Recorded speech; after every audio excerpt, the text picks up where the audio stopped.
Hello সকলকে। আজকে হলো লক্ষ্মী পুজো আর দেখতেই পাচ্ছ দিদি এখানে আলপনা দিচ্ছে। আর এই যে আমাদের মা লক্ষ্মী বেশ মিষ্টি হয়েছে না?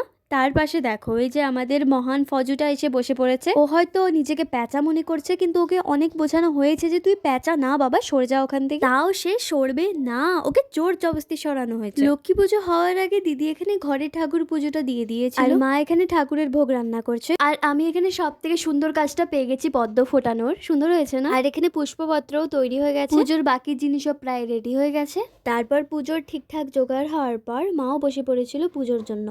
তেমনি তোমারে মোরা বিরাজি বসন্ত যথা সদা সর্ব। তারপর মায়ের এই পাঁচালি পড়া শেষ হওয়ার পর আমরা চলে যাই আমাদের একটা রিচুয়ালের জন্য, যেটাকে আমরা বলি চন্দ্রের অর্ঘ্য দেওয়া। আমি জানি না কাদের কাদের এই রিচুয়ালটা আছে, বাট আমাদের এটা লক্ষ্মী পুজোর দিন করতেই হয়। আমার তো ভীষণ ভালো লাগে এই রিচুয়ালটা। তো আজকের মিনি ব্লগটা এখানেই থাক, আমি আসছি আমার নতুন মিনি ব্লগে। ততক্ষণের জন্য tata, bye bye and take care.